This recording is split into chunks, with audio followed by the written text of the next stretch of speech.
Sığorta olunanlar ixtisaslı həkimin göstərişi əsasında ambulator şəraitdə icbari tibbi sığorta hesabına göstərilən MRT və KT müayinələri zamanı 20% müştərək maliyyələşmə məbləği ödəyəcəklər. Müştərək maliyyələşmə məbləği tibbi xidmətin icbari tibbi sığortanın xidmətlər zərfindəki tarifinin 20% həcmində müəyyən edilib. Ambulator tibbi xidmətlər üzrə MRT və KT müayinələrinin tarifləri nahiyədən asılı olaraq 50-120 manat arasında dəyişir.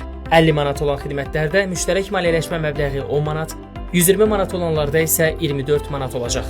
Müştərək maliyyələşmə məbləğinə əlavə dəyər vergisi də tətbiq olunur.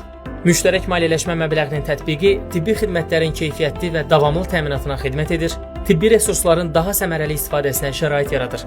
Səhiyyə sistemində xidmətin dəyərinin bir hissəsinin vətəndaşla paylaşılması daha səmərəli və davamlı səhiyyə sisteminin qurulmasına, resurslardan effektiv istifadəyə zəmin yaradır.